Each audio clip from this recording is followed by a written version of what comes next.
Greetings, this is Obi-Wan Kenobi, and I have drifted into the underworld. The Star Wars Underworld. I have a bad feeling about this.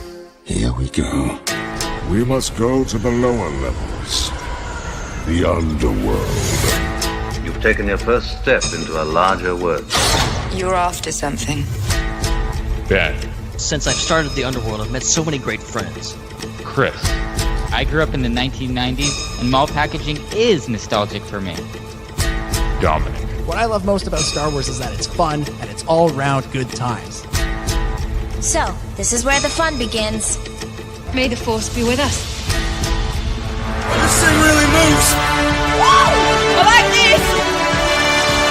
I can't believe you came all this way to see me. Why am I not in the intro? I gotta come up with a snappy line. Well, hello again, everybody, and welcome back at long last to the Star Wars Underworld Podcast, your weekly source for all the latest breaking Star Wars news, reviews, and discussion. That's right, we've been off for 2 weeks, and contrary to the rumors that were out there, it's not because we're being bought by Netflix. That's not happening. There is no truth to that. Although or Netflix, is it, though? Or is it? I mean, look, if they want to make us an offer, it will be considerably less than the $72 billion they're offering Warner Brothers Discovery, and would have significantly less ramifications for the industry and culture at large. But that's a separate conversation. We're back, and we're back just in time. We literally picked, I don't think we could have picked a more perfect time to come back, because we have breaking news. The latest and greatest, I'm just going to come right out and put that on this game. New Star Wars video game was just announced. Literally minutes before we started recording. Star Wars Fate of the Old Republic. We will get into that in just a minute. We'll also talk about the fact that the theatrical cut of A New Hope, not even A New Hope, of Star Wars 1977, it not only exists, but it's coming to theaters in February 2027. We've got some updates on Star Wars Starfighter, got some teases about Maul. What's it called? Maul Shadow Lord, with some tie-ins to that animated series. There's a lot to discuss. We're going to get to it all here tonight. First, though, introductions are in order. In case you're new to the show or you've forgotten who we are, that can happen. My name is Dominic Jones, and with me, as always, is the founder of the Star Wars Underworld, Ben Hart, the Star Wars guy. How's it going, everybody? It's good to be back. Apologies for keeping you guys waiting so long, but hey, we came back at the perfect time, clearly. And as stated, lots happened. We have a lot. Like our top story this week, which is in the thumbnail and stuff that you can see. It was just like 30 minutes ago, just uprooted, just thrown to the side, because there's even a bigger story. But we're gonna get to it all in due time, and it's gonna be a lot of fun, I'm sure. Yeah, and Ben, I will say you had a good reason to be away. You were on vacation. You were down there in Hawaii. You were enjoying life, living it up that way. So I can't blame you for that. The rest of us have less good excuses, but you at least have a quality family vacation to have enjoyed. And yeah, but I will say, I think we were safe taking last week off, because all the news came this week. Like last week's show would have just been us sitting here going, I don't know, something's happening. Yeah. Maybe, I don't know. Well, hey, let's just guess about what's going on with Starfighter.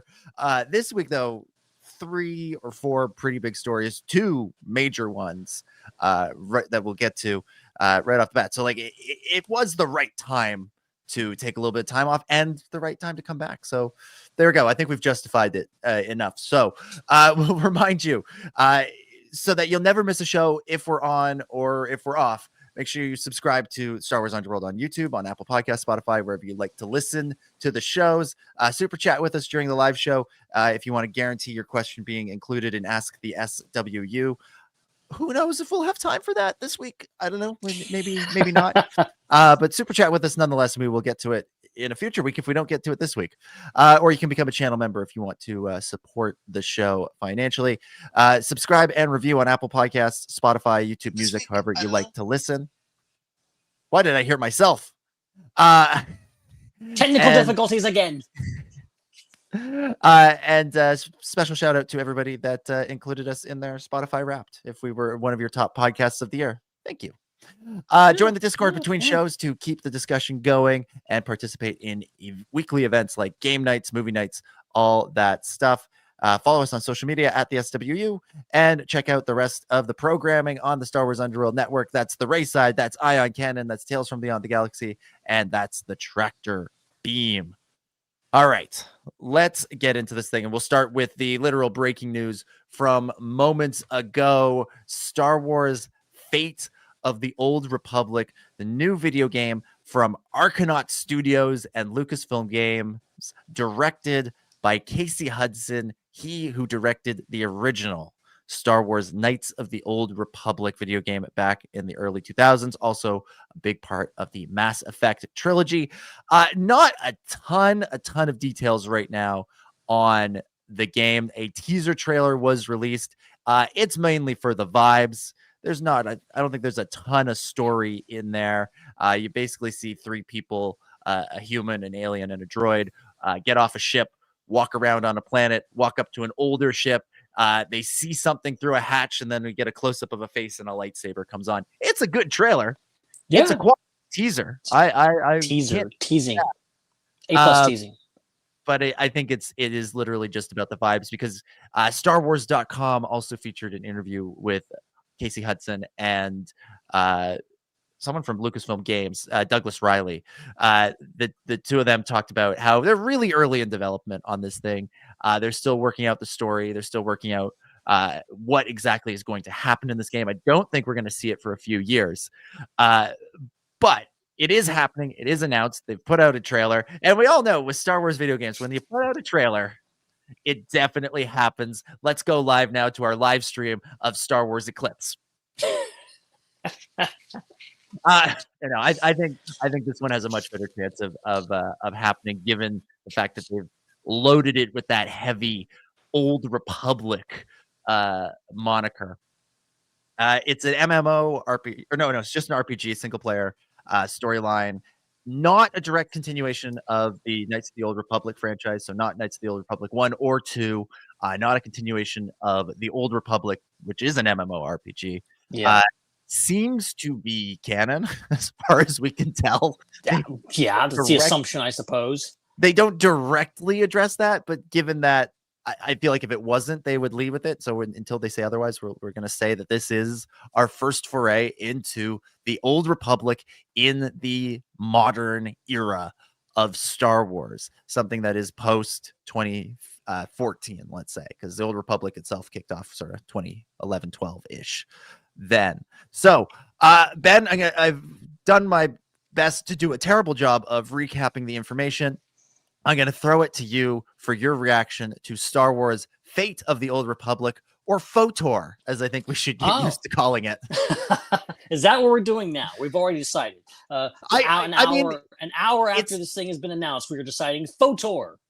I mean, it could be, and we don't have to go with that. In fact, we probably shouldn't, because it sounds like something somebody would say to say it's not a real Old Republic. It's not the real KOTOR. It's more like fake KOTOR. It's FOTOR. But I like FOTOR. It works, same way that KOTOR works. It's not bad. I think I am probably the worst person to ask about this, like first impression, because the Knights of the Old Republic is not my forte. Okay, I have immense appreciation for it. I've played the game, but I don't know a lot of the lore. I've literally watching this trailer going oh, that ship looks familiar. I don't know what it is, but I'm pretty sure I've seen that before. That's my general reaction to the trailer. I mean, it looks amazing. I think my biggest takeaway is that the assumption that yes, this seems to be canon. This seems to be something that they're finally doing this thing we've talked about for years. People have been begging for. Do Knights of the Old Republic. People have talked about Knights of the Old Republic, the TV show, or a movie, or more games, or whatever else. Knights of the Old Republic 3. I think this is actually the best approach you can do. I think this is the best way to do this, and doing something that is adjacent to it. Obviously, taking that iconic title, Old Republic has been used in several titles in video games and other stuff. I think going this direction of doing something different, something that's obviously connected to that, but it's not a continuation of that. It's not a third game, because I think those games are not canon, and they're going to stay not canon. I don't think you're going to get all those characters, Revan and all that back as they were, if they do come back. I think it's a good way to approach it, to go like, okay, that stuff happened. That stuff, a version of those events happened. All those characters, I think you're going to see, here's some name drops. You're going to see some characters come back. It seems to be having this crash ship signals that maybe years have gone by, maybe hundreds of years. We don't know, like, where in the timeline between, the High Republic era and the Old Republic era are we seeing this? But I think this is like the official, like, canon foray into the Old Republic era. This is the furthest back of the timeline we're going to be seeing. I think it's really interesting that we're seeing this. And ultimately it's very, very exciting that they're doing it. They're doing the thing, and it looks great. It does indeed. Well, and we're going to keep talking about it. But first, though, we got to bring on another voice. This news is so big, we can't discuss it alone. Welcome back, Chris. Chris, good to have you. Glad you can make it. Have you? I assume you're aware of what's going on. I was in cryogenic sleep because, I figured that if I go under now, I can wake up in like a few hundred years when the world's a better place. I was going to do that.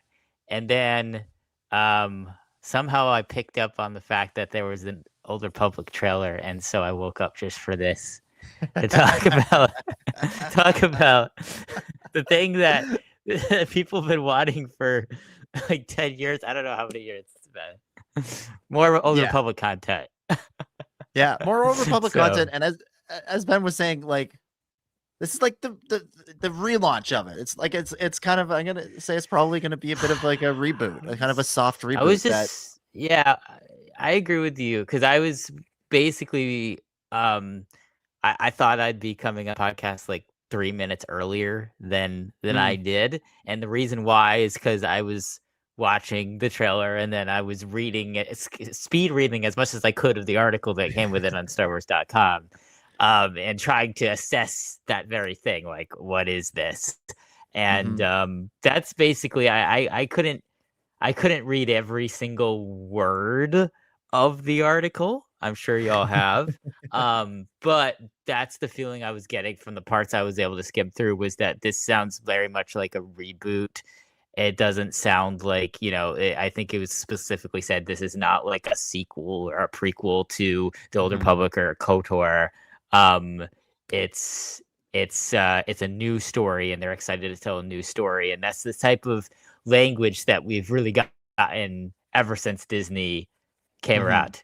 Like, is new story, this, that. We're excited to go in a new direction. This is like, I feel like, and that basically is artist speak for reboot. So yeah, I don't know. I mean, like, it's tough, because it's like, if you're gonna do a quote unquote reboot of the Old Republic, and the Old Republic and Knights of the Old Republic are some of the most popular Star Wars things. It's interesting to me that they would still call it that. Like, I like that with the High Republic, they called it the High Republic. I like with the Acolyte, they called it the Acolyte. I'm a little bit interested. I understand that it's a similar creative team that worked on some of the old stuff, and that's why they're using the same verbiage, and that there's probably going to be a lot of references, and maybe some characters will be brought into canon from it. But I worry about, like, if you're going to reboot it, it's kind of like if you rebooted the Thrawn trilogy or rebooted the whole sequel era, but instead of calling it The Force Awakens, you called it Heir to the Empire. Like, how would people feel if like, that's what I'm. They might be doing that. They might be doing that. Like, not rebooting the sequels, but doing Heir to the Empire. To me, what my sort of feeling on what this is going to be is, there was a key line that I left out of my scrambled recap of the announcement. Again, because I also kind of sped read this right before we started. No one's read it. Show. No one's read it. But it's this is the very first line. This is the very first line of the article. In Star Wars Fate of the Old Republic, step into the role of a Force user on a journey through a galaxy on the edge of rebirth at the end of the Old Republic. So this is, I don't know how we specifically define these eras anymore. High Republic is like 200 years before until 100 years before. Who knows what the Old Republic is? It seems to fit. It seems to just be a broad term to fill everything between James Mangold's movie and the High Republic. So this seems to be kind of a really, large amount of space to play with. So this is at the end of it.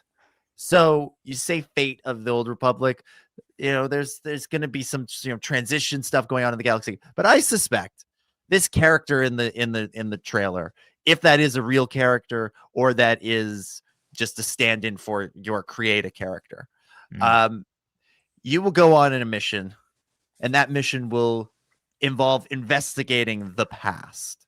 And as you investigate the past, you will begin to uncover details about characters like Darth Revan and Darth Malak and Canderous Ordo and people like that from the original games. And essentially we'll get the story of at least Knights of the Old Republic 1 retold through flashback, inference, suggestion, characters learning about the history within the larger context of the new story of Fate of the Old Republic. So you'll be on a new adventure that has strong ties back to events that bear a striking resemblance to Knights of the Old Republic. Again, I think definitely 1, probably 2. Old Republic, I think, is kind of out the window as its own thing. I think you just kind of leave that as a too much has happened in the Old Republic. That's where it gets 10 years down. that video game has been on the air. They have done so many things. There have been so many stories. I have not been able to keep up with it, but I know folks that do play that game. They know all the evolutions that it's gone through, and it's covered a lot of ground. I think that goes out the window. I think you focus in on the stuff that built that legacy, which is KOTOR 1 and 2, and you bring those stories into canon without necessarily canonizing the game, and you can find ways to continue those stories in new, original, fresh ways that involve the new set of characters or whoever your new playable character is in this game. Yeah, that makes sense. And it's so interesting to like do that, where it's like Fate of the Old Republic is also in a sense in that way a sequel to Knights of the Old Republic, and a similar way to how the Old Republic was, but then the Old Republic doesn't have that same relationship to Fate of the Old Republic that Fate of the Old Republic has to Knights of the Old Republic. It's such an interesting way to do it. And I get what you're saying, and like when you say like, oh, there's so much that's happened, there's so much to reference and incorporate, because SWTOR, Star Wars: The Old Republic, has a much more expansive run than the 2 KOTOR games. But yeah, it seems strange to me to kind of like have this whole section of Star Wars that's kind of its own little universe, this ancient Star Wars lore that has these MMOs and RPGs, and then just say, okay, these ones we're gonna do a sequel to, kind of, but it's not really a sequel, but we're gonna reference them and they're gonna be kind of Bible, kind of. But then this other one, we're not really going to pay much attention to that. We're going to kind of do something that's maybe in the timeline where that would have been. Like, it's weird that they're kind of rebooting one, but still referencing the other. It's a strange situation to me, to treat them differently.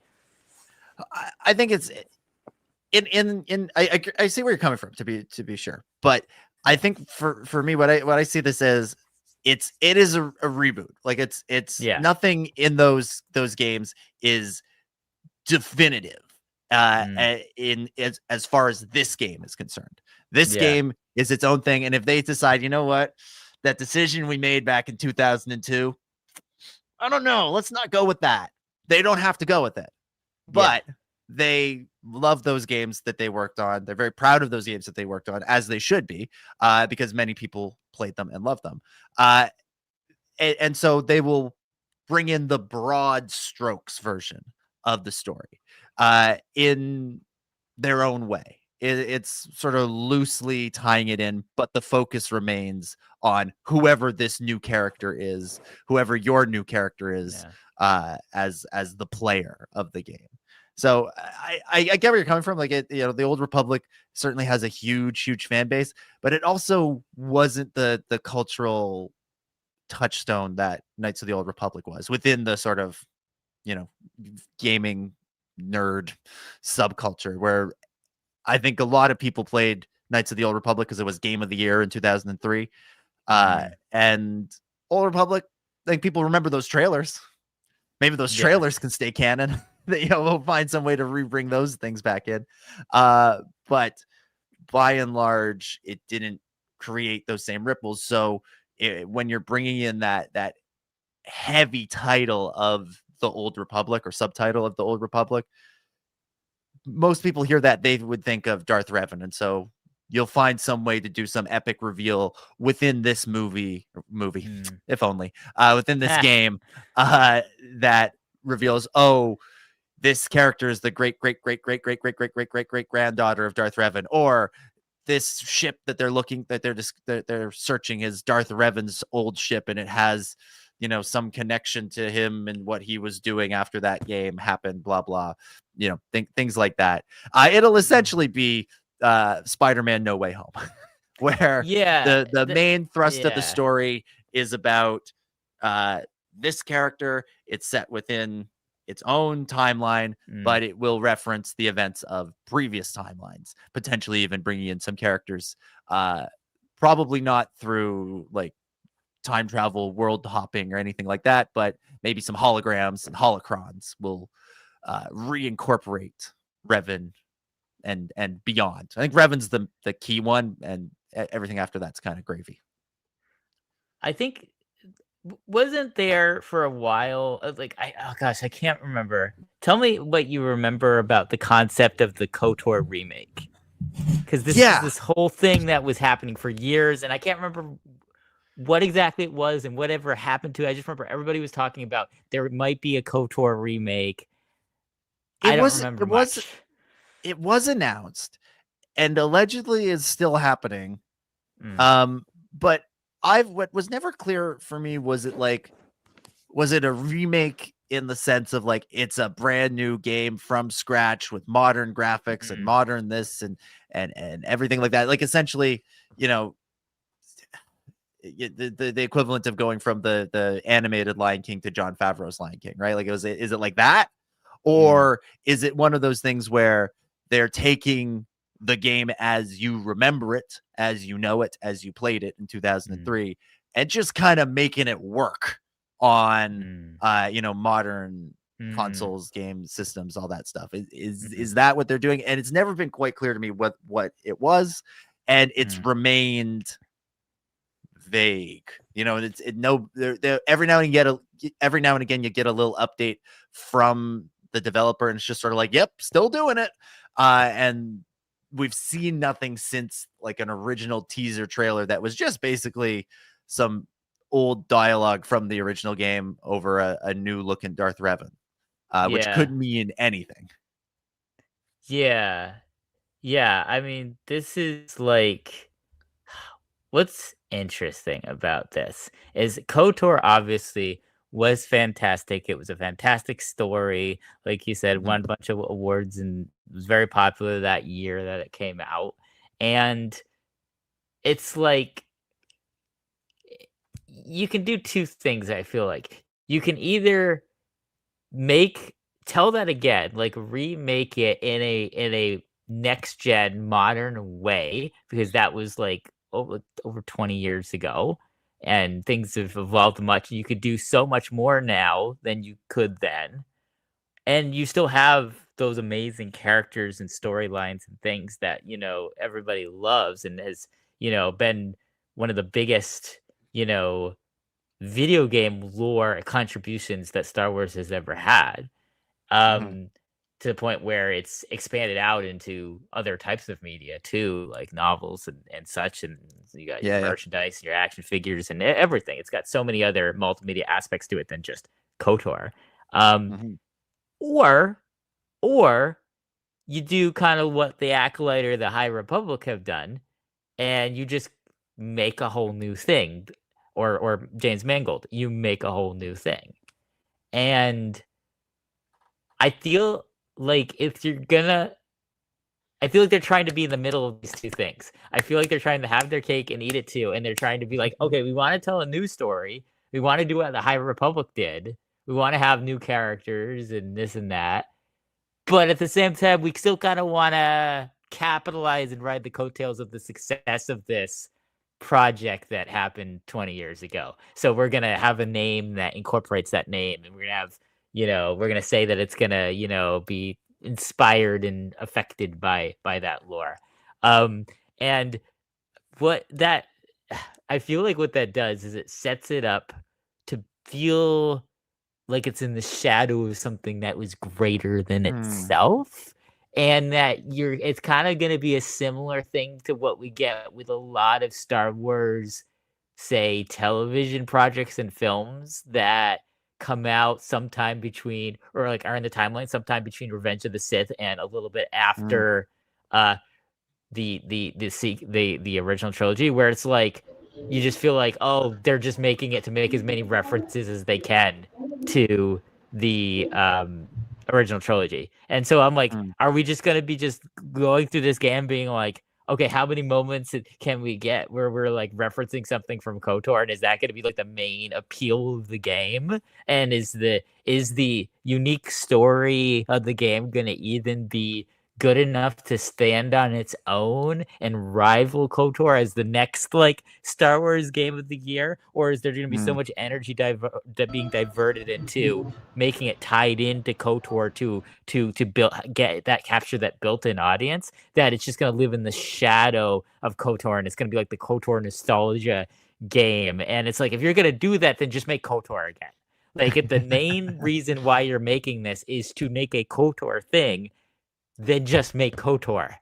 Just make Knights of the Republic again in a modern gen console way, and tell the same story again, but have it be longer and more detailed and more visually, and have the game be the playability of the game be far more expansive. Just like take that structure and then just add all of the stuff that we have in the Jedi Survivor series to it, and I feel like then you don't have to ride the coattails of anything. You don't have to be in the shadows of anything. You don't have to be about nostalgia. The game itself can just be one of the greatest games ever. Kind of like, last thing I'll say on this is a metaphor I can think of is, what if Peter Jackson went to go and make the Lord of the Rings trilogy, and he said, no, I'm actually kind of making a sequel to the animated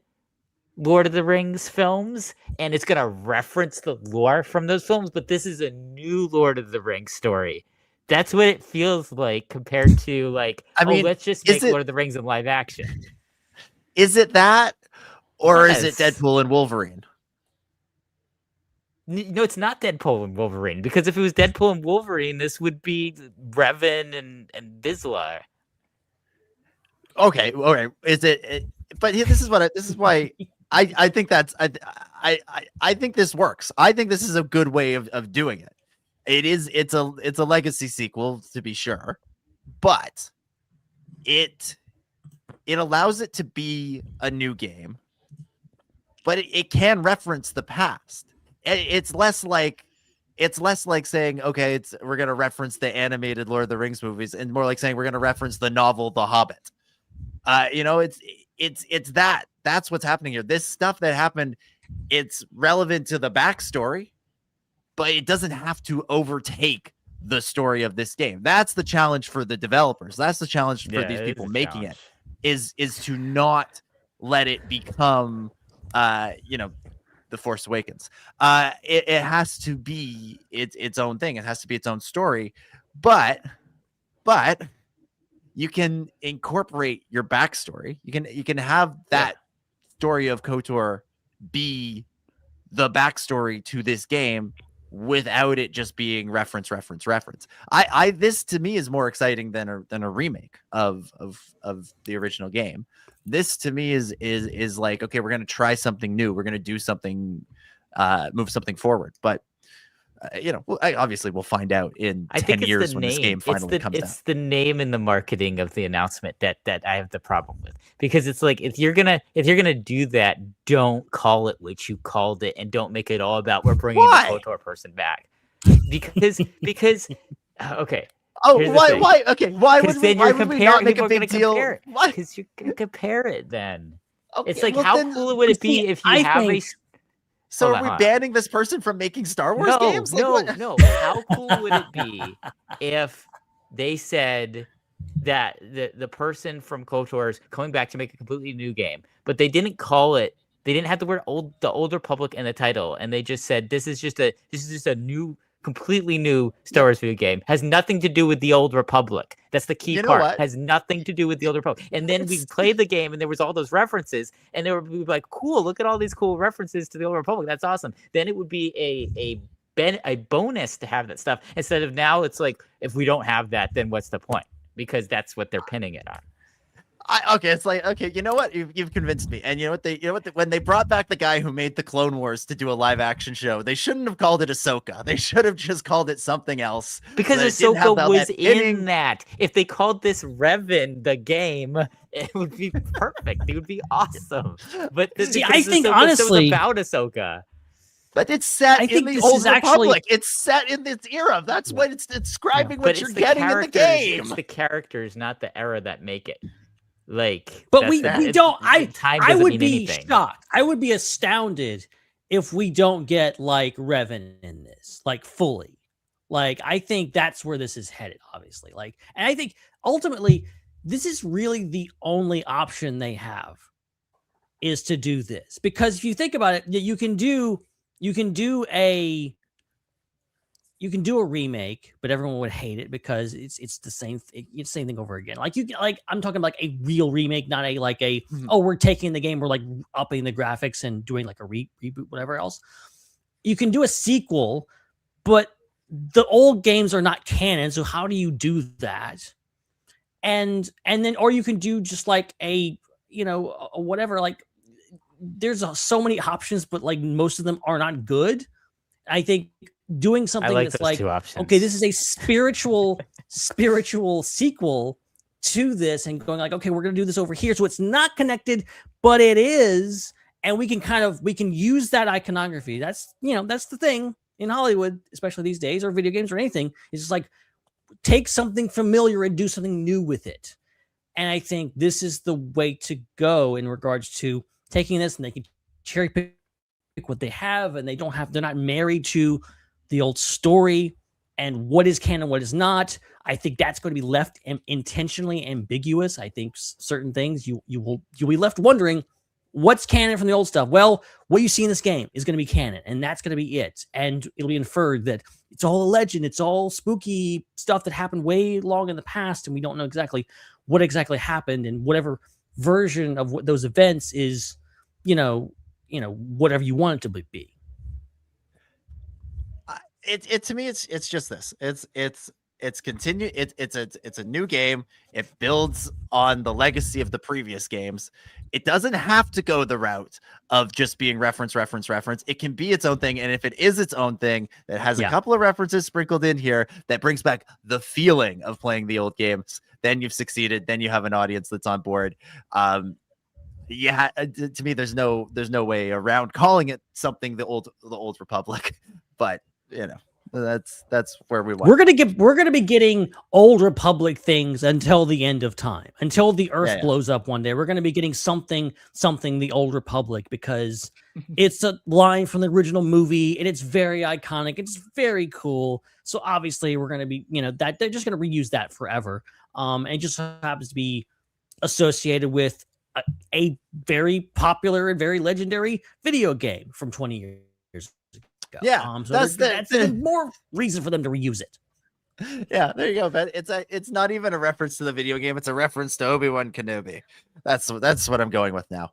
I mean, and it's like the MMO, the MMORPG, that the Old Republic. You had Knights of the Old Republic, and you had the Old Republic. Like those games are connected, but they're kind of not. There's kind of some crossover in the story, but it's like kind of a continuation. But it's like, again, it's like it's kind of a spiritual sequel. It's not a sequel. It's using the Old Republic name to just continue and do more stuff with this era. Yes.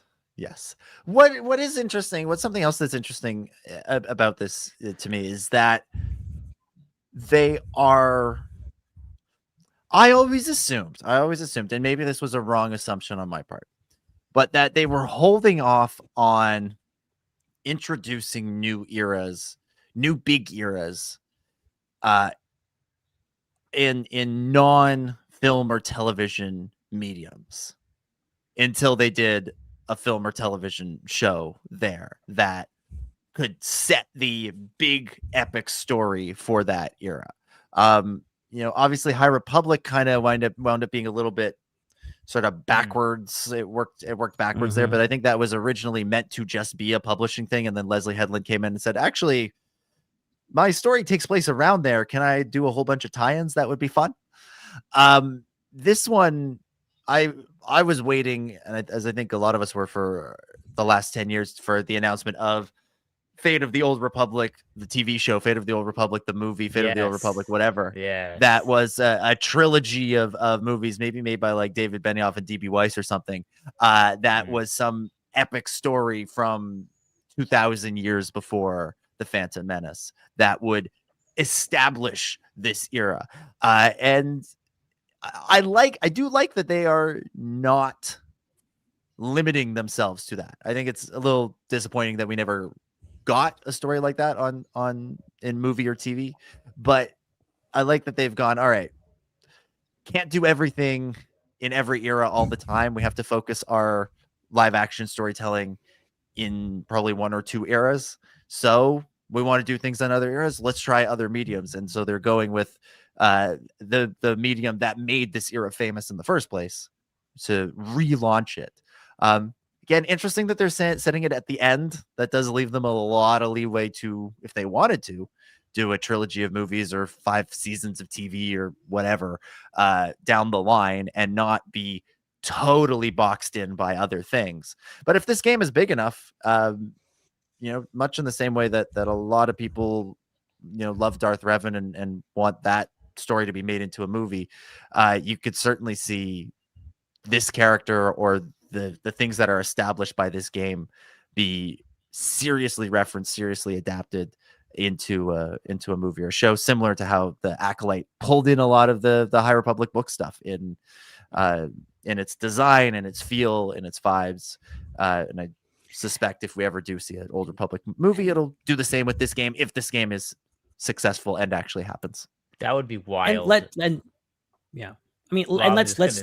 remember. Let us remember that the most profitable industry, like anywhere right now, is the video game industry. Like, there's a lot going for that. I think, but they are also able to do different things, do things they can't do with movies, even though they're trying desperately to like turn the most popular video games into movies and TV shows. It doesn't always work. So I think this is a great way to like introduce the era, do it in a way that people are familiar with. People associate Knights of the Old Republic, the Old Republic in general, with games. I think do this, and then if it's successful, if it makes $1 trillion, which it might as a game whenever it comes out, then you can go like, well, okay, let's do some tie-ins. Let's not do the video game, the movie version of Fate of the Old Republic. Let's do a prequel trilogy or something. Like they can do plenty of stuff around it. Or you could do if the Old Republic is really thousands and thousands of years, you do something that's set 1,000 years beforehand, and you don't even have to worry about it. Is the other option too? It would be really wild if people were asking for like a KOTOR or the Old Republic related movie for like 20 years, and then a game comes out, and then they make a movie based on that game and not the stuff that people have been wanting a movie from. Like I don't know. That seems a little strange to me.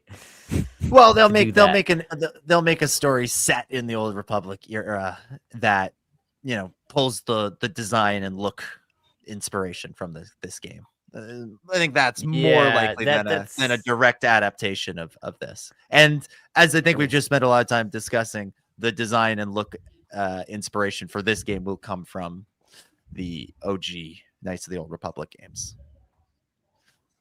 Yeah. Fun times. Yeah. We're going to watch this. Derivatives. For sure. It's true. But I mean, the Knights of the Republic games are derivative of George Lucas's movies, which were derivative of on and on and on and on. Yeah. At some point, you cloned it enough times, and it's like, what is this? At some point, it's gonna stumble into something new, accidentally, one of these days. Yeah. Also, is that a Fondor Hallcraft that she's flying there? Is that what that is? Certainly looks like your guess is as good as mine, Ben, and in fact, it's probably better because there was so many references to the Old Republic and Andor. It kind of makes sense that they would go backwards and like start referencing Andor with. That'd be hilarious. That's what I got. I've only seen the trailer once. Okay, I can't do a Ben's Connection Corner proper. Okay, I'm just throwing stuff out there. There we go. All right, let's move off of this. I'm sure we will discuss it many, many more times in the weeks, months, and years to come. There was no release date given for this game. Not even like a vague release window. They didn't even say like 2029. No, we'll have to just sort of wait and see what comes of this. But I think unlike Star Wars Eclipse, this one probably has a pretty good chance of actually getting made. God dang it. I forgot that was going to be a thing. And now I'm mad that it's like not going to happen because that did look really cool. Yeah. It was another great teaser trailer. Just left. Yeah. Left to gather dust on the shelf. All right. Let's move on, and we'll talk now about what we thought until about an hour and a half ago was going to be the top story this week, and that is the return to cinemas of the original Star Wars. That's right, the theatrical cut of Star Wars 1977 back in theaters for a limited time starting February 19th, 2027. So still a little ways out. About 14 months from now, we'll be able to gather in theaters to watch this thing. This is the same re-release that they announced a few months ago for April. They've moved it up to February, and they have finally confirmed that it is the theatrical cut. This is, according to StarWars.com, a newly restored version of the classic theatrical release. I assume it's that one they showed in London at the BFI festival earlier this year. It's back. It's real. It's happening. How do we feel? I can't believe it took 15 years since George Lucas went away for them to finally do it. Like, because I mean, this is George Lucas is the reason why we're even excited about this, because this is just like in any other film franchise, any re-release would be this. And they would, continuously make the remastering and updates as, technology improved and the fidelity of the visuals and the audio improved. They'd have to match it. And but it's odd that we're like, oh my gosh, this is incredible, because George Lucas just denied us this for 30 years almost. Yeah, 30 years. Yeah. Because it was around 20th anniversary that the special editions were made. It's so interesting to me how we've come full circle, and now we finally, for the 50th anniversary, are for the first time getting the actual movie in theaters without it being completely redone. Like, really, really interesting to me. Really, really interesting. I'm glad it's happening. I love that. Interesting. I love that they put out this little statement on StarWars.com, and it was literally just like 3 little paragraphs. It's just like, oh, by the way, we're changing the date, and also it's the unaltered theatrical cut, and which is like tells me that like when they first did that initial announcement of just like, hey, we're bringing A New Hope back to the theaters for 50th anniversary, which it seems like a pretty standard thing. Like it makes sense to do that. There was a shred of doubt maybe back then that they could get the unaltered cut. And now they have it confirmed. And of course there's been so much said about this, especially recently. There's been a lot of rumors. There's been leaked screenshots from this. Who knows if they're real, because I don't trust anything I see on Reddit most of the time. And just like endless. There's been endless things said about this particular version of the movie, a version of the movie that I've never really watched all the way through. I've seen a lot of the scenes. I've never actually sat down and watched the unaltered cut. And there's been that debate over the years, just like, will they ever release it? Will George the thing? Is it George's contract when he signed with Disney that he would never allow this to happen? And also just like, well, they destroyed the negatives way back in the day to do this and that, and it doesn't actually exist. And then the whole talk about like, oh yeah, by the way, there's different versions of the original things. There's different sound mixes for different theaters that came out in 1977. So the original version is actually several different, slightly different versions.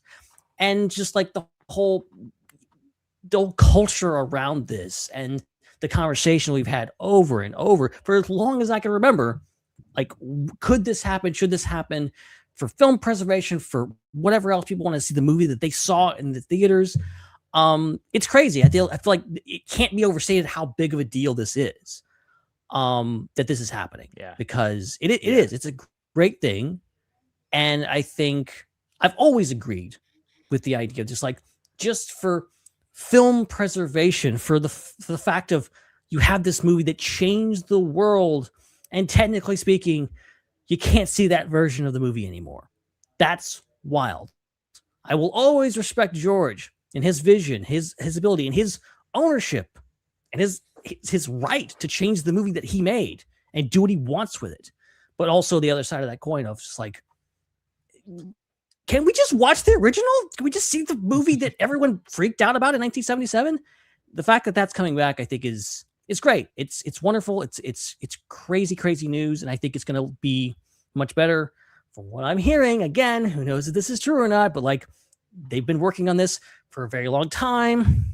They've been remastering this thing. Apparently, there was a rumor that George was involved somehow. I don't know if that's true. Like, there's crazy stuff happening, and and a lot early. So that is, but February, which again, really good timing on that. I always felt it was a little too close to Starfighter. Yes. To have it just a few weeks before. Having it in February, much better timing. We'll have plenty of time, because if it really does well, then they're going to want to keep it in theaters maybe a little bit longer, and there'll be hullabaloo about A New Hope for a few months, and then we'll get Starfighter. So that's good. Yeah, I agree. And 50th anniversary, I think, is the right time to do this, because you are celebrating 50 years of Star Wars. So there is not a better time in my mind to return to the version of the movie that changed the world. So let's put that one back in theaters for the 50th anniversary. I agree with everything that's been said about, for the sake of, cultural history and film preservation, all that stuff, that it's good that this version will be available, that people will get to see it, people will get to understand why it is that it blew so many minds in 1977. I, though, have always been very much in George Lucas's camp, that they're his movies. He gets to decide what they look like, how they get made, and what versions are out there. And the art to me belongs to the artist. The audience doesn't have to like it. You don't have to like that Greedo shoots first. You don't have to like any of the changes, but George made those movies, and it's his vision, and his vision is what we see now on streaming on Disney Plus. So I'm not against this happening, but I've always been okay with the fact that the version that is out there is George Lucas's version. And I doubt that George is involved in this. but I hope that they had to at least get his sign off on it for this, because that does matter to me. It does matter to me. It does. I'm not saying it has to matter to anybody else, but it matters to me. I still don't quite understand, how giant corporations like Disney work. I don't think any one person does. I think it's a bunch of people partially understanding it, and somehow it all works. But like, obviously, like, unless something has changed, George Lucas is one of the key owners of Disney that was part of the deal. So obviously, like, he does still have some behind the scenes say, because, we always talk about Bob Iger this and Bob Iger that, but it's like, who's Bob Iger answering to? George Lucas is one of the people Bob Iger answers to. So, I'm sure he has something to say about this really super, super behind the scenes, far away from any other staff or press or anything, and the board, kind of the board level of the company and stuff like that. But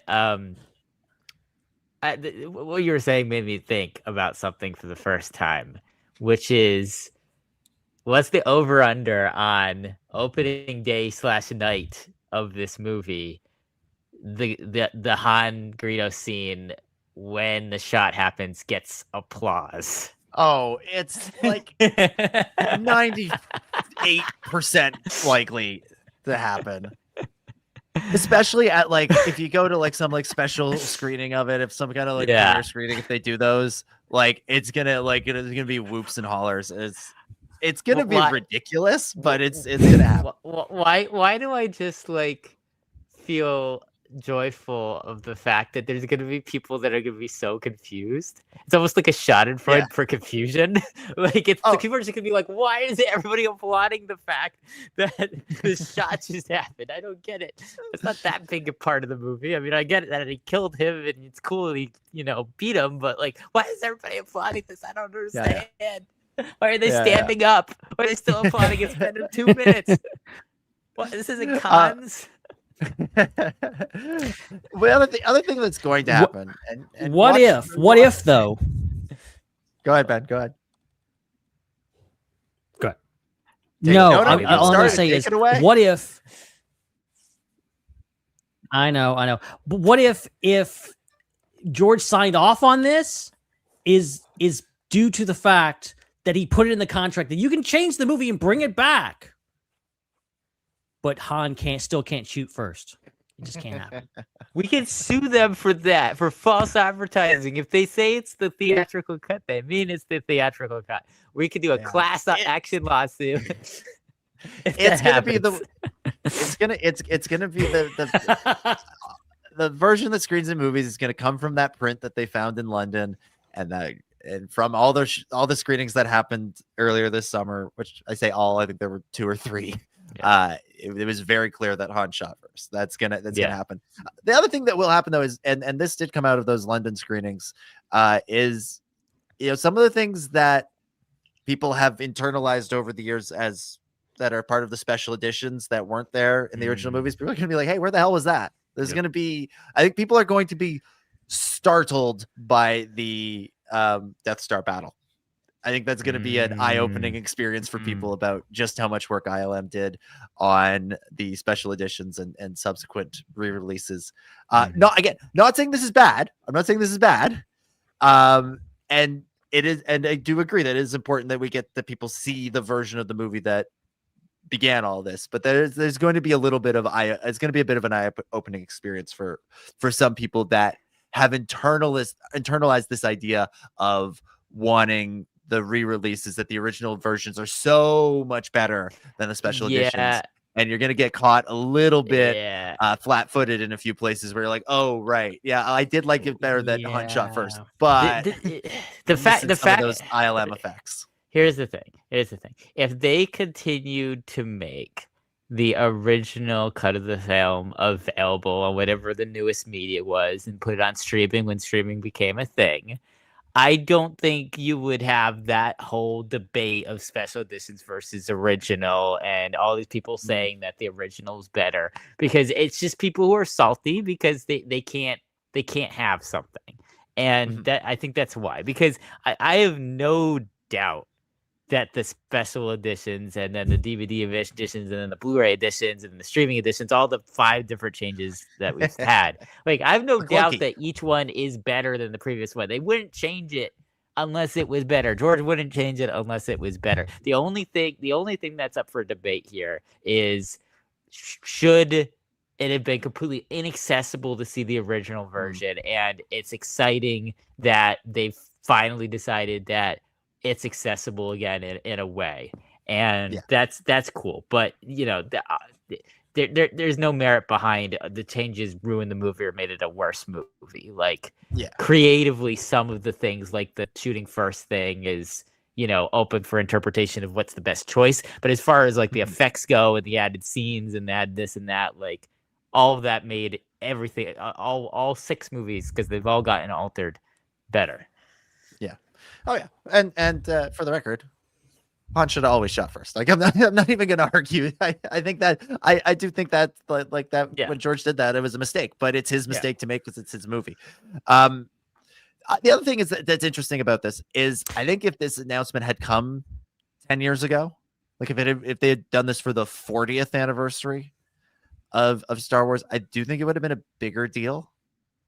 Like, do the kids that grew up with the prequels, or not even the prequels, like grew up post prequels, having had the prequels be done, do they care about the theatrical cuts? Like, is it a big deal to them the way it is to Gen X? I'm on the very end of that. Revenge of the Sith was the first Star Wars movie, and what I thought would be the only Star Wars movie I saw in theaters when it happened. And you've heard my opinion. I don't really care. I stand with George on his like right to make those decisions and all that. I only care out of curiosity. Myself. Same. Like, I just am curious what the experience would be like, because when we sit down and we watch this in the theater, it's the closest thing that we have ever gotten to the experience people had at 77 that was described as the most earth-moving experience of their million people's lives. So it's like that's the only thing that is cool about this. But like, I think unlike y'all, I did see Star Wars before the special editions came out, but I being 4, 5, 6 years old, the special editions came out when I was 5.5, I think.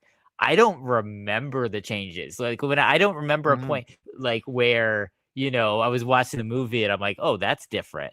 Like, it wasn't until we got to the DVD and the Blu-ray changes that I'm like, oh, that's different. But as far as the changes, however major or minor, I had no idea because I was like 5. I have no idea. I don't remember. So I'm not like yearning for the thing that I saw that, I haven't seen again. But, anybody that's slightly older than me, yeah, sure. If you're 7, 8, 9, 10, 11, when the special edition came out, then it is weird that you saw something on a VHS tape or like a laser disc that has since gotten just is unwatchable and you can never get it back. Like, that's a big deal. And for Gen X, this is huge. Obviously, yes, we do have a lot more in the Star Wars fandom and audience in younger generations, all the way to Gen Alpha. Now we can get to start talking about Gen Beta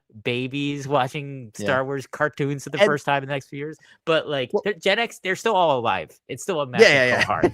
They're all still gonna be excited about this. That's my point. Yeah, and like this movie, it's gonna hit for them certainly. It's gonna hit for all of us who are curious about it. And there's just the 50th anniversary. It's a celebration. Like, that's gonna bring everybody out.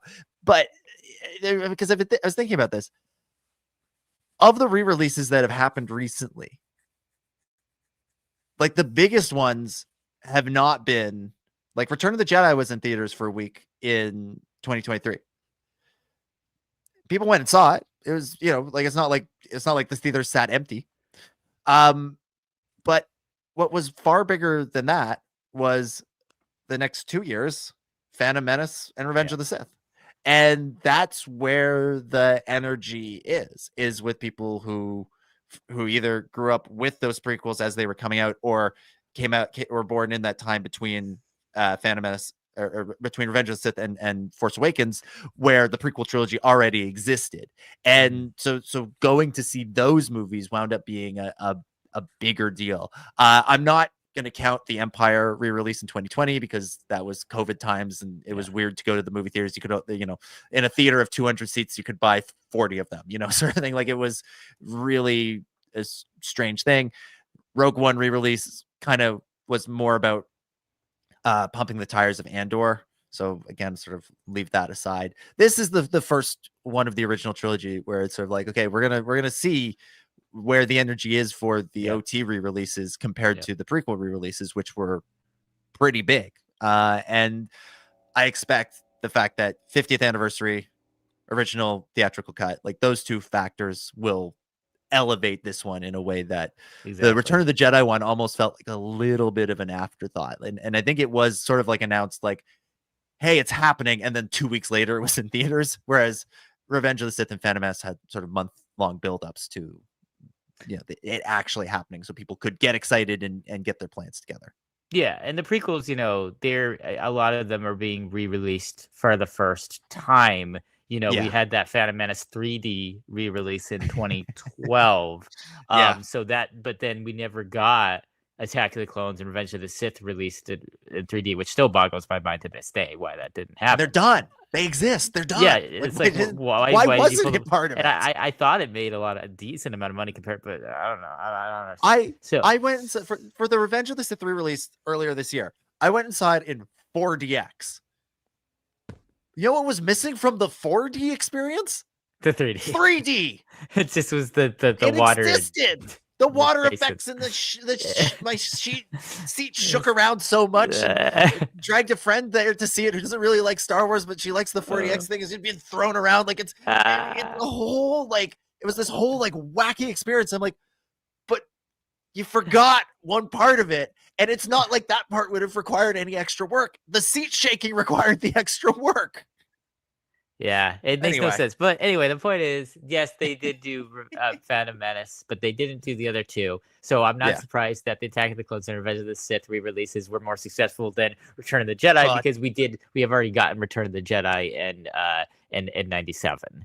Which again was a long time ago, granted, but it's like you did have an opportunity for that generation to see it again when they were a bit older, and kids to see it as adults, because that's kind of what a re-release is about when you're just doing it the way that most of the releases have done. It's like something you saw when you were younger. Now you're older, you can kind of maybe appreciate it differently. You get to see it again, or you get to bring your kids to something experienced as a kid. Like, that's what's really cool about it. And we're kind of past the point where the original trilogy has that happening. So like you said, I think the only reason why it has a chance of being as successful or more successful than the Revenge of the Sith re-release is the fact that it's the original cut, and you have all that either curiosity or nostalgia for that. Yeah, and the fact that Return of the Jedi got that 97 re-release, like that's the key thing there. Because what are we talking about? Because that was huge. Yeah, because we're talking about the kids that grew up with the prequels or grew up after the prequels, going and see the prequels for the first time, or for the first time in a long time. That generation did that in 97. So you know what this one is? Bring the grandkids. Bring the grandkids. Your grandpa saw Star Wars in 77. Now you're gonna see it. That's crazy. That's not even it's not even a joke. That's just genuinely what's going to be happening. I mean, it's a 50th anniversary, which means that most of the median age of people who watched it in 77 are going to be people in their 60s. So 60s and 70s. So they're going to all grandkids that they're going to be bringing. Crazy. Yeah. Oh, and like we talk about Star Wars being multi-generational, and we tend to focus on like the youth when we talk about that, but that does include like older generations too. Like I remember going and see Force Awakens 10 years ago, and it was like a random like Tuesday afternoon screening. I was in university at the time, so I didn't have class that afternoon, so I'm like, I'm gonna go see Star Wars. And I got to the theater, and I swear to God, like the local nursing home had showed up. Like it was all like these grannies and grandpas with their like walkers and canes and oxygen tanks, and they're just like, yeah, we're gonna see the new Star Wars. I'm like, this is awesome. Bringing every generation out to see it, and they're all Harrison Ford's age, so it makes sense. Exactly. They're like, finally, representation for us. Yes, old man. Larsa Deca, favorite character. Opens it right. That's the old ways.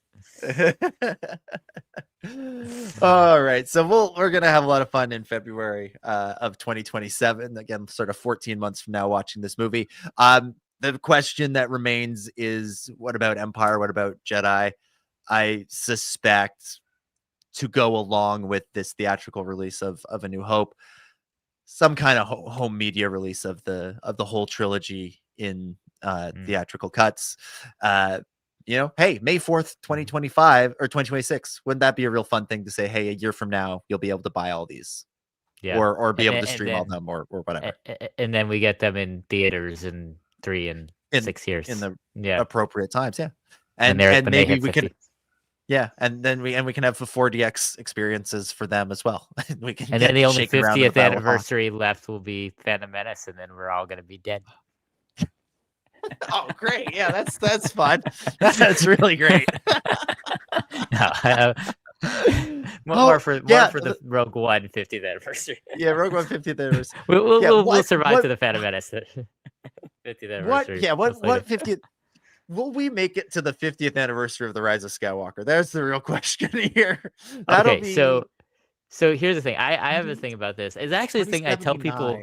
I tell people this a lot, but I don't think I've ever said it on the podcast before.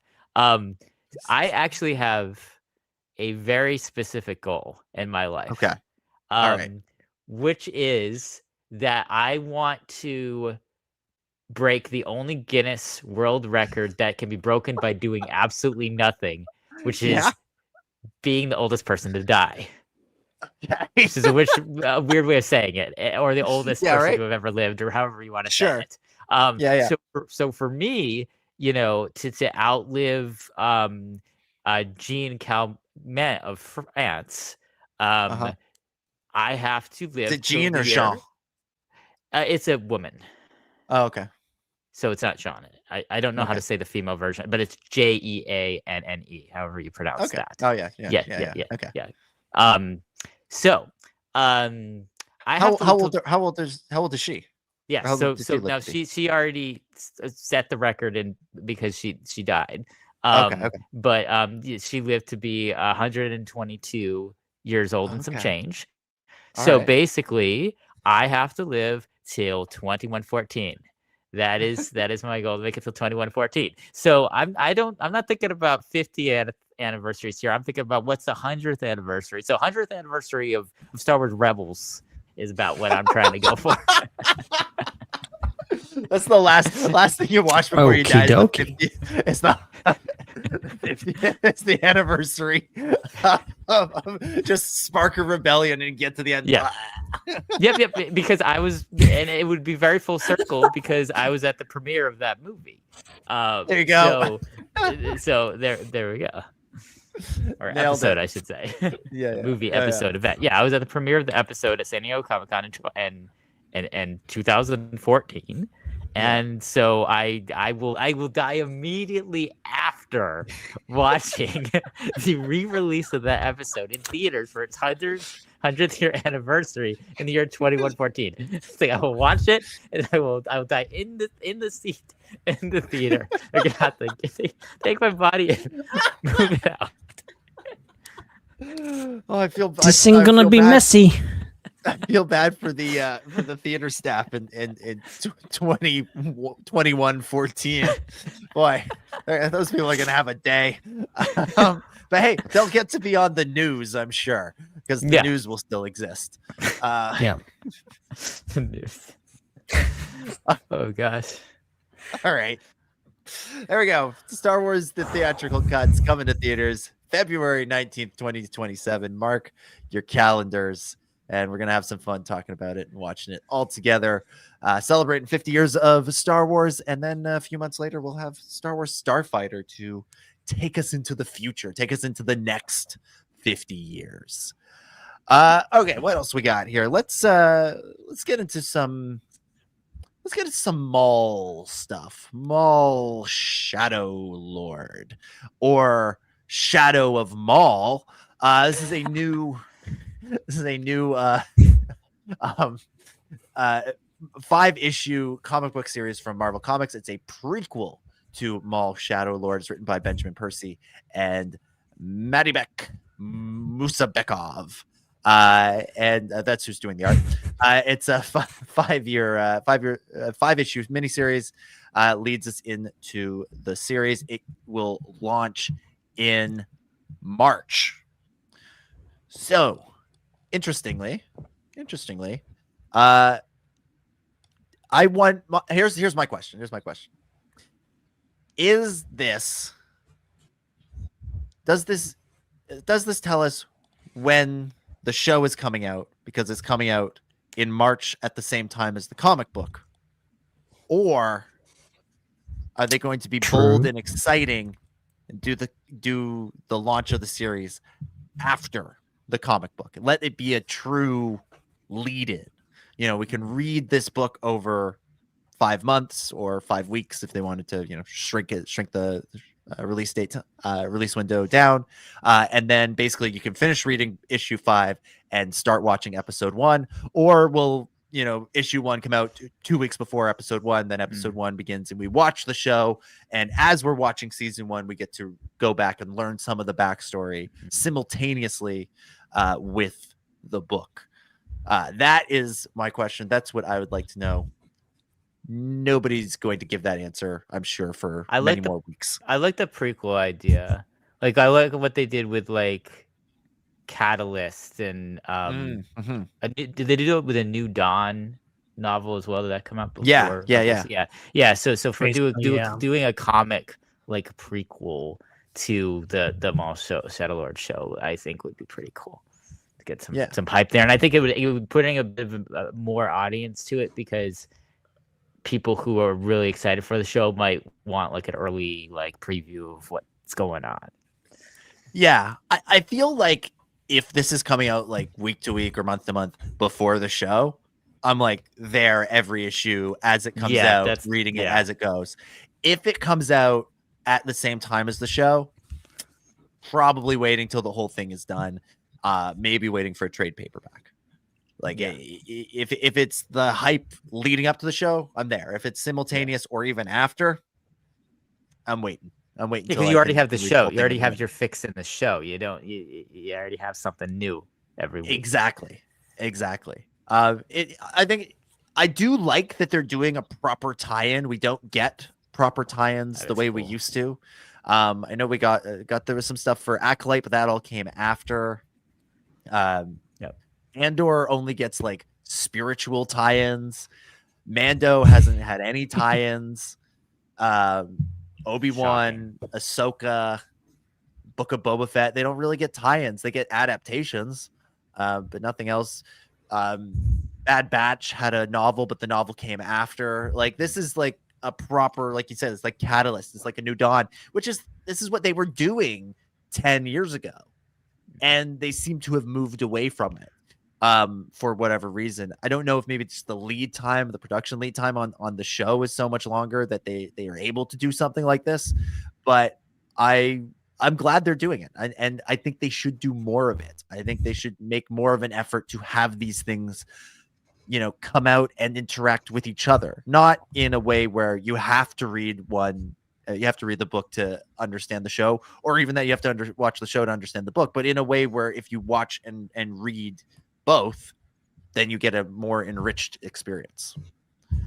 I think that's been lacking for the last 10 years. I think everything kind of runs in its own circles and doesn't get to build momentum across the medium in a way that I felt like was the plan early on. And they've just kind of moved away from it because of, how difficult it is. I'm not saying it's easy, but give it another go. Give it another go with something like this.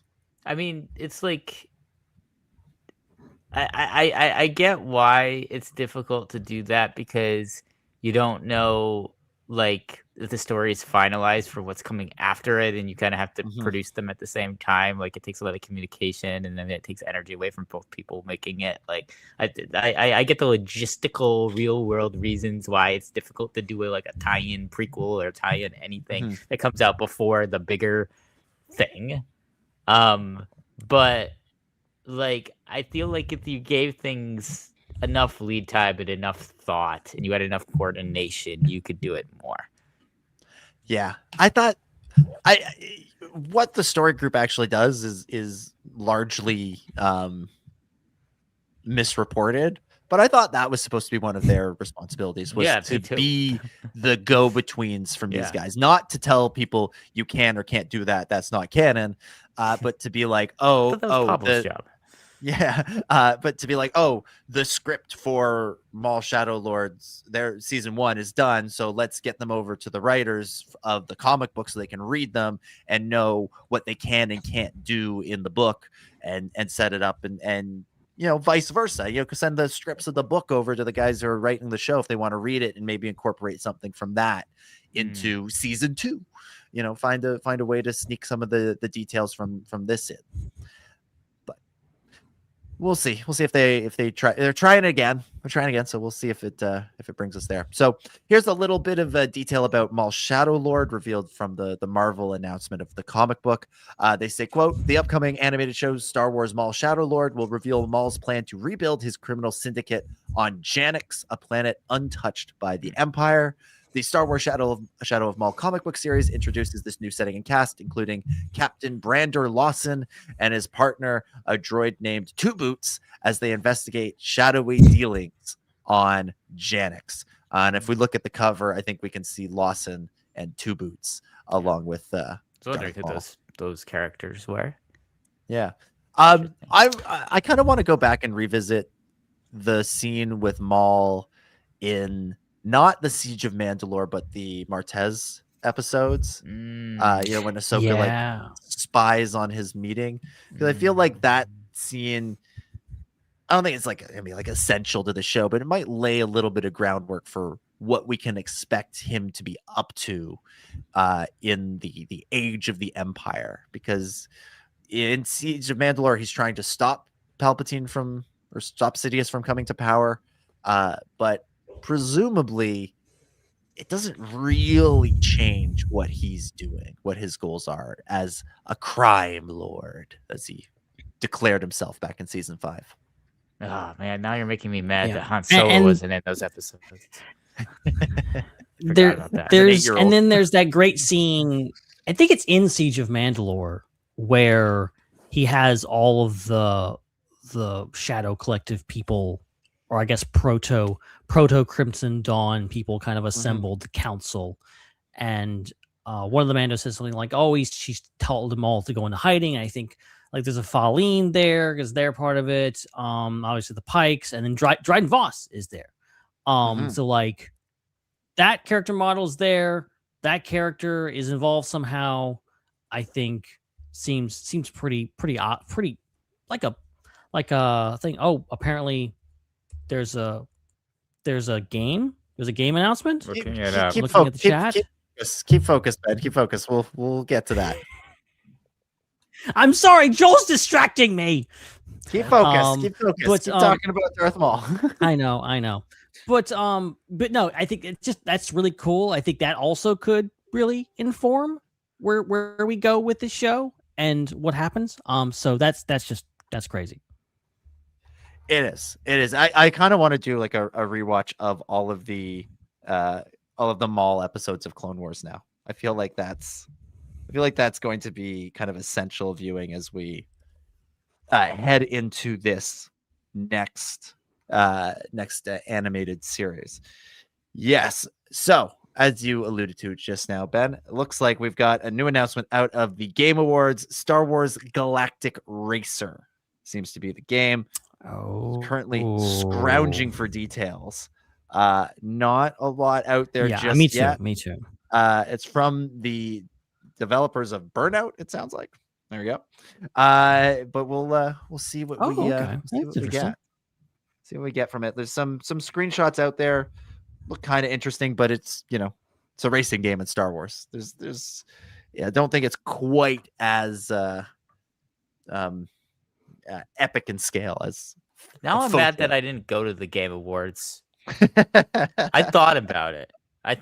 There was a way that I could have potentially gone, and I was just like, do I want to go to that? Now I'm like, oh man, all the Star Wars stuff, I would have loved it. I would have freaked out if I was there. Gosh dang it. Yeah, looks like it's coming 2026, so it'll be out next year. Maybe I should just crash the end of it. I think it's like down the street from me. I'm just Yeah. Bye. Just I'm take gonna go to off. Game Awards in case there's any more announcements. Yeah, one more announcement just to keep them. Yeah. Just for you, Yeah, for us. Yeah. We can live stream it. So there is a website for the game. Literally, we're figuring this out in real time. I'm gonna pull this up. I'm gonna share my screen here. Trying to turn this into a boring Zoom meeting here. There we are, Galactic Racer. I guess I'll accept the cookies. Oh, that's cool. Not a ton here. Star Wars Galactic Racer is a runs-based, high-stakes reinvention of racing born in the Outer Rim. With the Empire gone, and the galaxy rebuilding, the Galactic League is created. An underground, unsanctioned circuit where syndicates bankroll chaos and champions are forged. That's pretty sick. Okay, look at some of these images. Look at here. We got that's looking pretty Jakku-ish. Jakku, yeah. It's desert and a Star Destroyer crash there. Yeah, That's seriously. the icon of Jakku. This one, that's a snow planet. I'm gonna say it's probably not Hoth, but it does look familiar. I don't know if that I've seen that before. I'm blanking. Yeah, it's bothering me that I can't place it. Maybe is this where Dryden? Maybe it's this where like Dryden Voss's yacht is in Solo. Maybe where they do the train heist. Yeah, it's got a little bit of maybe so. Another sort of deserty canyon looking place like here. Tatooine. Yeah, this again. This one looks to be Jakku. There's a Star Destroyer in the background. And It's interesting that I think it's all snow. It's and not sand. pod racing specific. It's kind of racing. different things. Yeah. Different racers. Yeah, Galactic Racer. It's not kinda pod racing. racer. It's just racer. Yeah. Yeah. It's from Fuse Games and Secret Mode are the makers. There is a trailer. Let's see if we put it on mute. Maybe we can take a look at it. How's this look? Okay. All right. We're going to narrate graphics. Yeah, good graphics. Again, Jakku. Camera shaking. Camera shaking as the camera. That's a new one. Yeah, some kind of watery planet. This is really entertaining to the people that have already seen it and are listening to the show tomorrow. People but that's love fine. reactions. It's more popular than podcasts. What are you talking about? Yeah. Close-ups of the racers. Now they're Ice. racing over some ice. Cool. This is looking good. Lucasfilm Games. Yeah, I I'm wish trying to they figure out just what call it platform. LucasArts. Yeah. All right, we got a guy walking out. Maybe that's our character, or maybe that's somebody who will be facing again, racing through Jakku. It's very Force Awakens Falcon chase scene, which very Star pretty Tours. good location. Yes, it does give off a Star Tours vibe. That's cool. I'm gonna guess that's an alien, but I don't know for sure. But yeah, like I said, definitely not pod racing. It seems to be a whole bunch of different kind of. I love racing games, so this is exciting. Yeah, like, I love car racing games. Is it going to be Mario Kart or Need for Speed? What are we This thinking? looks like Need for Speed to me. I don't see any bananas. I don't see any Jogan fruits slipping people up. Pretty cool. This Also, is, Need for Speed. Dang, that's an old reference. I don't know what current video games are. Now, in the lore, there's is a dog. between Is that old Sebulba? Like, isn't that was part that of the story? That was old Sebulba. That was old Sebulba. All right. Okay, that makes sense. He's like the ultimate racer, so that makes sense. Yeah. He's like Mario Andretti. Had to be. Whatever. Yeah. It's pretty exciting. That's Pretty awesome. exciting. That's actually, I definitely, I want to try that out. Yeah. At the very least, we'll try the demo. I don't know if I'm buy it just because I don't have time to play every game that comes out. I wish I did, but like I want to at least demo this and see what it's like. Yeah, and I'm curious. Like this is a good backstory for the game. I think that's pretty cool. And it kind of makes me wonder. Is there more to it than just racing? Like, is there going to be like how much of a story element is there going to be that's more than just build a player, go race around, rise through the ranks? Is there going to be like a kind of a narrative element to it? If there isn't, that's fine. It's a good backdrop for a racing game. But if there is, that'd be pretty cool. It would be interesting because a lot of like sports games now have like kind of that mode where you're like a player or a team, and you go through a story.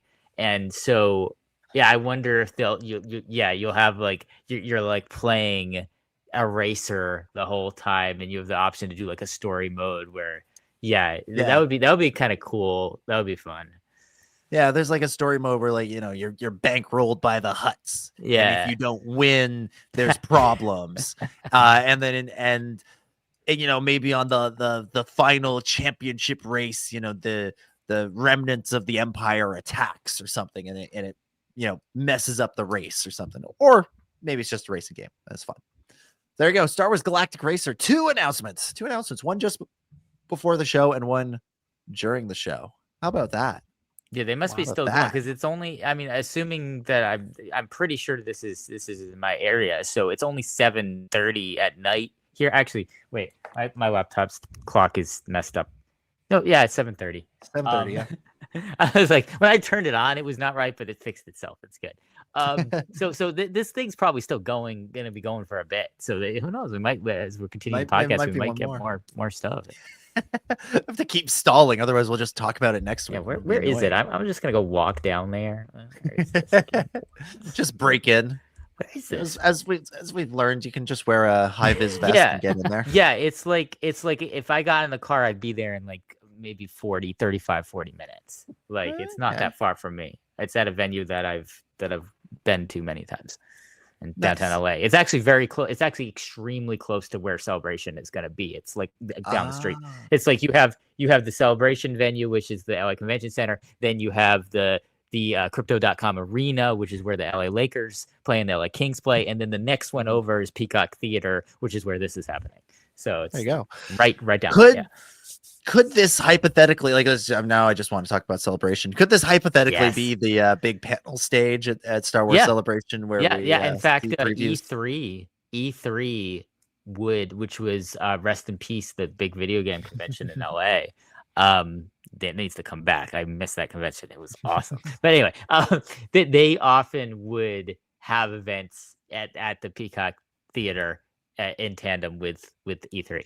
Okay. So it's very likely that Celebration could use that as a stage. Very possible. Oh.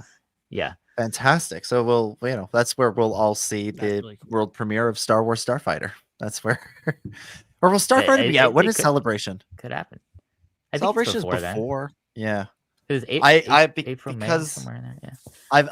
I've because it's partially because it's so far out, and partially because I don't think I'm going to go this year. This time, I have sort of lost track of when Celebration is, but yes, April 1st to 4th. If that article that I saw on Facebook earlier today was true, I don't think anybody's going to that Celebration who doesn't live in America. Yeah. I don't know. I have to do so much research on news stories now to know if it's true or not. So I don't want to even say what I read. Yeah. When I read, I'm like, what the? I was like, North Korea? What is going on? What is going on? I'm 99% sure I read the same thing. And I'm like, I also need to do a little bit more research into this. And also like, oh boy, definitely not going back. Maybe, yeah. Yeah, I think it was a proposal. Should have done Celebration Toronto. There are a lot of crazy proposals that don't turn into exactly actual laws, and might take longer than say April 1st to 4th, 2027. But yeah, we'll see. We'll see. It's a conversation I'll have to have with myself at some point next year. And I'm not going to dwell on it until then. For now, we'll move away from the Game Awards and Celebration just because there's no more updates about them just yet. Let's take a quick gander over at The Mandalorian and Grogu. Got a new poster for the movie. It's basically exactly what you'd expect. Close-up of the Mando helmet. Close-up of Baby Yoda's face. Spanish poster. Yep. 21 DeMeo. Solo on Cines. There's 21 DeMeo, Dominic. Well. Yeah. There's not a lot to say about this poster other than I really like it. I think it does a better job of selling the movie and selling what the movie is than the main poster, which I do like. You know, I like the main poster for Us. I feel like this does better in a movie theater. I did actually see the current poster in a movie theater recently when I went to see Wicked. Wow. I saw the actual poster there. Man, they didn't. I don't think they had it out when I went to go see Wicked. Gosh dang it! Yeah. Nice. Yeah, I saw it. I thought and I saw it. It was on to be fair, it was on a digital screen. Like it was a screen that rotated through posters. Maybe I missed it. Yeah. So I went to go take a picture and it moved on, and I thought, am I going to stand here and wait for it to come back? And the answer was no. So I kept going. But it's a good looking poster. I think this one will likely be around a lot. And let's check in a little bit with Starfighter. Got a couple of updates about that movie. Sean Levy has been out doing a lot of interviews because he is involved, of course, with Stranger Things. Fifth and final season is half done ish, sort of something. I don't know. A third. The first 4 episodes are out. They did the world premieres and stuff, and so Sean was out there promoting that. And of course, everybody wants to know what he's working on now, and of course, that is Starfighter. He made a couple of interesting reveals on the On Film with Kevin McCarthy podcast. The biggest being that the musical score for the movie is composed by Thomas Newman, a 15-time Oscar-nominated composer. Wow. Fun fact, he is I believe shares the record for most Academy Award nominations without winning one. So he's a very popular, very successful guy, and maybe who knows, maybe it will be Starfighter that finally pushes him over. He's the other Pixar guy, because Michael Giacchino did a lot of Pixar stuff, and then the other one who does like all the other anything that Giacchino hasn't done was Thomas Newman. So that interesting, the big Disney connection there. Wow. Yeah, he did. He's done recently. He's done Elemental. Back in 2019, he did 1917. He's done a couple of Bond movies. He did Spectre and Skyfall. The Adjustment Bureau. That's a good movie. He did Wall-E. Lemony Snicket's a series of unfortunate events. Oh, well, I wasn't expecting that on the list. Finding Nemo. Someone had to do it. Yeah, someone had to do it. Aaron Brockovich, The Green Mile, American Beauty. There's some solid movies right there. Yeah, I was gonna say these are the top 100 movies. Like Shawshank Redemption. Shawshank Redemption. That's considered by some one of the greatest movies ever made. It's like one of those. Like, right there. That's when you said it. I'm like Thomas Newman. I'm like this guy's one of the best composers ever. Like this is exciting. Wow. And he did 1984's Revenge of the Nerds, his second movie. I should watch that. I've never seen that. Yeah, there we go. A lot of good movies for Thomas Newman. Revenge of the Nerds, maybe not one of them, but it's there. Somebody had to do the credit. Someone could afford it.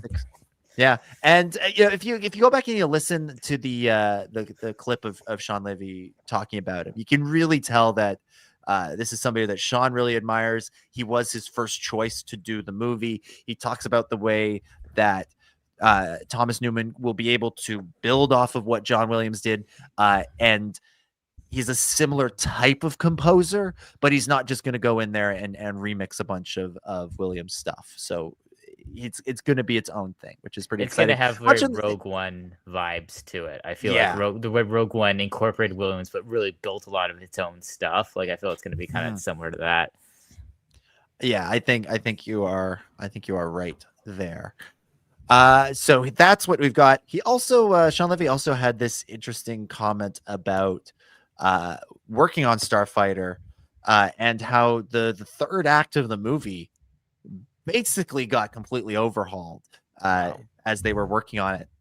This is what he said, quote, he said, there was something unexpected on Starfighter. It was, we had a whole different idea for something in the third act, and then things didn't align, and I was forced to come up with a new idea. And I'm literally right now shooting that section of the movie. And every day I'm grateful that the idea I was supposed to do, it didn't work out, because the new idea forced me to explore, or that it forced me to explore, is so much better than the original idea would have been. Nice. And I think every entertainment journalist put a pin on that quote to ask him about the week after the movie comes out, so we can find out what it was that he had to change. Very interesting, though. Interesting. It's just, I am just excited that there is a new non-Mandalorian Star Wars movie being shot, and like that's not a shot at the Mandalorian, but like it's just that like it's its own thing. It's not a continuation of the show. The Mandalorian and Grogu really does just sort of feel like a repackaged season 4, which is not a bad thing. It just still doesn't feel like a movie, whereas Starfighter feels like a movie with its cast and its director, and the fact that we're actually getting updates from the set. Like Mando and Grogu shot basically in total secrecy. Like we didn't hear, there was no official updates, whereas Sean Levy, partially because of the Stranger Things connection, but also just he's been more open with it on his social media. There was a behind the scenes picture in Vanity Fair a few weeks ago. Like there's actual updates for this movie coming out, which is nice and not always something that we get from the Star Wars movies. Anything else we really want to hit, Ben? Is anything we've been you feel that we're chomping at the bit to get to? I think Ben is frozen. I think Ben's been frozen for like 20 minutes. Oh, dang. Well, it's been a while. It's been since he made a contribution. Well, you know what? I think we know what it's time for. Yeah, it's time. It's time to do it. I think we should do it. Ben Hart, the Star Wars guy. Yes. Ben Hart, the Star Wars guy. Star Wars rules. This is momentous. This is exciting. Why, hello there, Ben. Ben Hart, the Star Wars guy. He is the founder of the Star Wars Underworld, Mr. Ben Hart. How's it going, everybody?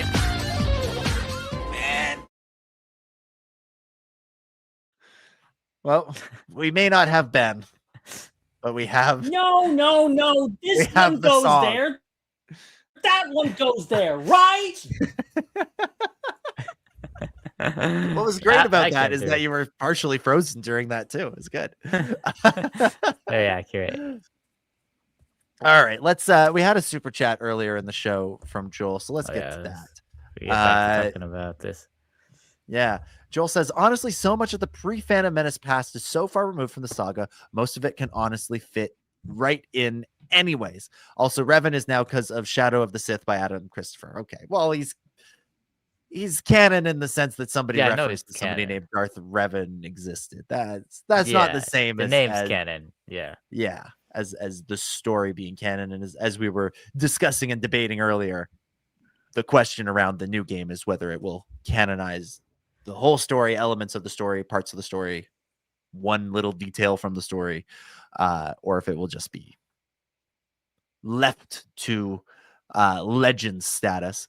But yeah, I mean, I think part of the appeal of pre-Phantom Menace stuff and why the old books and comics and games and stuff did so much stuff is that you could be really, really far before the story, that you could do your own thing and have it be kind of epic sagas, and not worry about having it have to be the next quote unquote big thing, in the sense that like you know Knights of the Old Republic, that story can fit anywhere in the timeline. That could be, instead of 2,000 years or 5,000 years in the past, it could be 5,000 years in the future.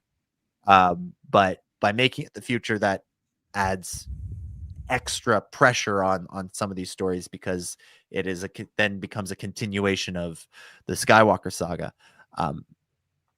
So that was why the pre-Phantom Menace past was so easy to play with. Now I think they're a little bit more willing to venture into the future. I think having done the sequel trilogy, having broken that seal and done the movies that were never supposed to be made or were never expected to be made. You can now do something like Starfighter that's just set in the future. It can be its own thing. The Rey movie is set in the future. Hunt for Ben Solo would have been set in the future, and maybe still could be if things change. Simon Kinberg's trilogy is in the future, whether it's 10, 11, 12, or just its own thing. They've shown more of a willingness to go forward. And so maybe that's why you can do smaller stories in the past, like Acolyte, like what it sounds like Fate of the Old Republic might be. And because the big stories are happening in the future. Precisely. And I'm excited for that. Absolutely. We'll save questions for next week. I think we'll save the rest of the questions for a future week, because we have crammed a lot into the show. We've covered a ton of ground, and I think we should leave ourselves a little bit of breathing room for what's to come next week. Who knows? Maybe there's more video game announcements to come in the next hour and a half. I have a feeling that will lead the show next week. But for now, we will begin to wrap things up for this week. Since I brought us in, I'll bring us out. How about that? I was wondering what was happening. Yeah. I was like, we haven't discussed this. We're just gonna go with it. Go with the vibes. Yeah. Thank you, everybody, for listening. Thank you for coming back to us after 2 weeks away. We will be back next week with another show discussing whatever else happens. As we talked about off the hop, there was a lot this week, and even more dropped during the show. Maybe we can return to some of these things that we talked about. I think maybe Racer feels like something we might need to talk a little bit more about next week, seeing as we literally found out about it as it was happening as we were doing the show. So tune in for that and whatever else we've got coming up down the line. Ben, thank you for powering through as always, and reconnecting the power couplings to make the show work. Or did he?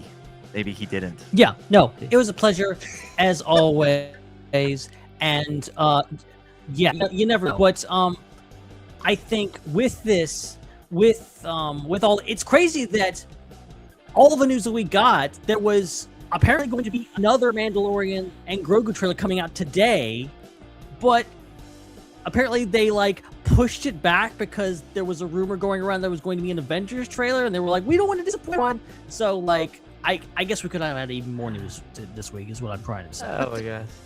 They're both Disney properties. Does nobody talk to each other at Disney?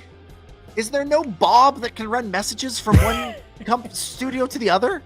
How does that happen? And also, there wasn't an Avengers trailer. What? What is wrong? What is going on over there? What is going on over there? Anyway, Chris, thank you for skipping the Video Game Awards to be here with us. Yes. I'm glad I could just rant about it instead of gauge the excitement of the room. Glad I could make it on the show. Absolutely. Yeah, we'll see if maybe, hey, a Mando trailer next week would be a lot of fun. That'd be a great way to kind of end the year. That would be a nice sort of last hurrah before Christmas in terms of Star Wars news. That'd be a lot of fun. Brandon Tran in the chat asks, why don't you guys have a DC podcast? I'd like to hear that. Anybody have any DC thoughts they'd like to share? I have not yet watched the Supergirl trailer, I am ashamed to say, even though I'm really looking forward to that movie. My thoughts on DC is that Joker Folie à Deux is the best movie ever. Interesting. Did not see it. Did not see it. I will say this year's Superman movie, I'm compiling my list of top movies for this year, from my own, for me, movies I like the best for this year. I'm having a hard time picking something that might top Superman. It might be number one. I really, really enjoyed that movie. So. The Leonardo DiCaprio one battle after another tops that for me. That was good. That was a really good movie. Really enjoyed it. Yeah. that's definitely in contention too. But yeah, maybe we should do a DC podcast. Maybe we should, if that's what the people want. Maybe that's what we should do, or maybe we should do a one battle after another podcast. That'd be We fun. could do a Leo podcast. There's enough Leo films to do a Leo podcast. That's for sure. This is true. This is true. What would we call it? Submit your titles for our Leonardo DiCaprio podcast for next week, and we'll get on that. Podcatch me if you can. Podcatch. That's pretty good. Pretty good start. It's a pretty good start. It's a good start. We got something to build on. All right. In between shows, make sure you subscribe so you don't ever miss an episode. Subscribe on YouTube, Apple Podcasts, Spotify, wherever you get your shows. And if you are listening on a platform that lets you leave a review, please do, and listen often so that we can be in your wrapped for next year. Become a channel member in between shows if you like what we do and want to support us financially. We do really appreciate that. Join the Discord for more fun things happening in between shows. Just keep the discussion going and participate in events like game nights and movie nights. And of course, follow us on social media to be kept up to date with all the latest breaking Star Wars news, as well as just random ass hot takes about the Rise of Skywalker that are blatantly wrong. You know who you are that's posting those. Oh my god. Not me. Not me. Not me. Wasn't me. Wow. And check out the other shows on the Star Wars Underworld Network. That's the Raeside, Ion Cannon, Tales from Beyond the Galaxy, the Tractor Beam. Check that out. Lots of good Star Wars discussion happening across the network.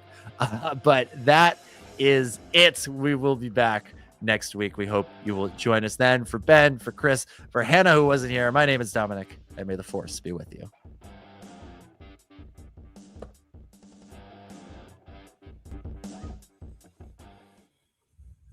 It's a wrap.